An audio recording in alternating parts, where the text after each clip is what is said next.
यवतमाळ ही महाराष्ट्राला नवनिर्मितीची ऊर्जा देणारा आणि महाराष्ट्राचं भक्कम बांधणी करणाऱ्या यवतमाळच्या पुसदीतील वसंतराव नाईक आणि सुधाकरराव नाईक यांची भूमी। या भूमीमध्ये गेल्या 7 दिवसांपासून माजी आमदार बच्चू कडू शेतकऱ्यांच्या न्याय हक्काची लढाई लढत आहे। आपल्यासोबत खुद बच्चू कडू आहे। भाऊ, आज तुम्ही 7 दिवसांपासून सलग शेतकऱ्यांसाठी पायी चालून सरकारचं लक्ष वेधून घेण्याचा प्रयत्न करताय। तुमचं कोणासोबत संपर्क झालाय का? नाही, संपर्क माझा शेतकऱ्याशी करायचा आहे। मला सरकार गिरकारशी संपर्क करायचा नाही आहे। गुंगीवर बहिरे सरकार से कौन संपर्क करेगा। आणि म्हणून आता आम्ही सरळ थेट शेतकऱ्यांसोबत संपर्क करतो आहे। प्रचंड प्रतिसाद भेटत आहे आणि आज 10 ते 15% शेतकरी आपापल्या जातीला धर्माला सांभाळून पार्टीला सांभाळून मी शेतकरी आहे असं म्हणायला तयार होत आहे। ही आमची सगळ्यात मोठी जीत आहे आणि हेच आम्हाला अपेक्षित होतं का प्रत्येकानं आपल्या जात धर्म सगळं सांभाळून मी शेतकरी आहे हे जेव्हा सुरुवात करेल, एकदा शेतकरी जर जागृत झाला तर सरकार जागा करायला वेळच लागणार नाही हो।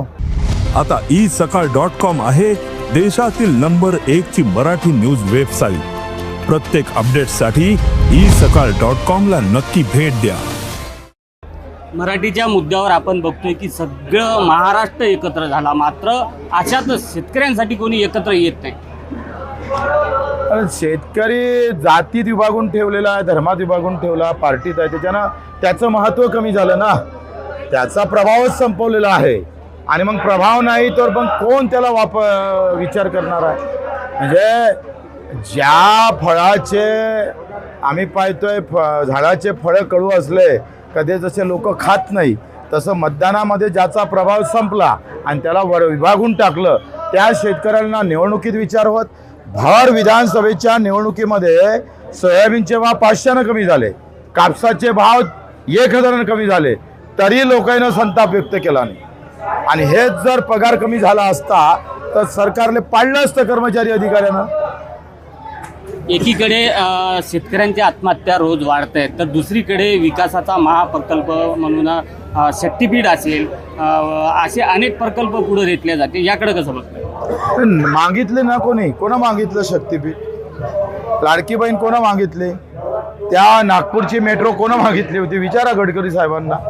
हे न मागता आलेल्या गोष्टी आहे। शक्तीपीठामध्ये ज्या शेतकऱ्याच्या जमिनी जाणार आहे त्याचं पहिलेच गणित लागलेलं आहे, त्या शेतकऱ्याचं ॲग्रीमेंट झालेलं आहे। काही कार्यकर्त्यांनी ती सगळी व्यवस्था करून ठेवली आहे का शेतीचे पैसे तू ये आणि शेतीच्या वरते जे पैसे येईल अर्धे अधिकाऱ्याचे न अर्धे आमचे करावंच लागतं। तो 6 महिन्यापूर्वी विधानसभाच्या निवडणुकी झाल्या आणि त्यामध्ये प्रचंड भाजप विरोधातनी आक्रोश दिसत असताना परत भाजप सत्तेत येते। याकडे कसं बघताय? मशीन बटेंगे तो कटेंगे।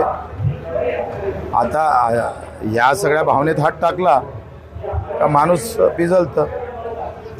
देशाचे पहिले कृषी मंत्री पंजाबराव देशमुख यांच्या भूमी ते देशातली पहिली शेतकरी आत्महत्या चिलगावा असा तुमचा प्रवास आहे। नेमकं या ठिकाणी तुमची पदयात्रा काढण्यामागचा हेतू काय?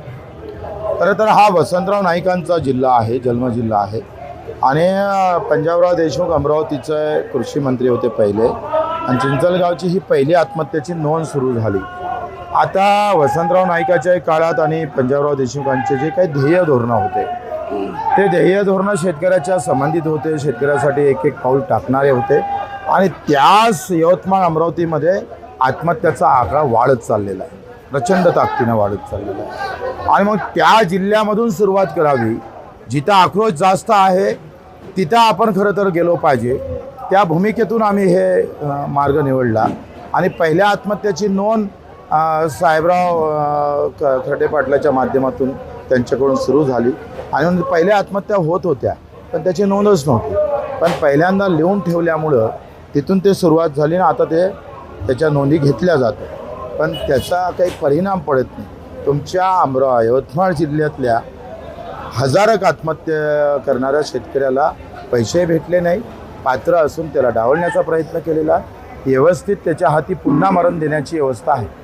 मनसेनं जाहीररित्या तुम्हाला पाठिंबा जाहीर केलेला आहे, आणखी कोणत्या पक्षाकडून तुम्हाला पाठिंबा दिला आहे? आता भास्करराव जाधव 14 तारखेला येतो म्हणत होते, उत्तमराव जानकर येतो म्हणत होते आणि रोहित पाटील। तसं उपोषणात सगळ्याच पक्षांना आम्हाला पाठिंबा दिला होता, काँग्रेसनं पण दिला होता।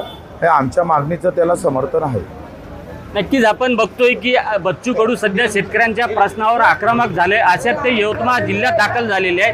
कर्जमाफीच्या मुद्द्यावर ते आक्रमक होताना आपल्याला पाहायला मिळते. संजय राठोड, साम टीव्ही न्यूज, यवतमाळ. देश विदेशातील प्रत्येक घडामोडींचे लाईव्ह अपडेट मिळवण्यासाठी आता साम टीव्हीच्या सर्व सोशल मीडिया प्लॅटफॉर्मला लाईक, फॉलो आणि सबस्क्राईब करा. तसंच सर्व नोटिफिकेशनसाठी बेल आयकॉन प्रेस करायला विसरू नका.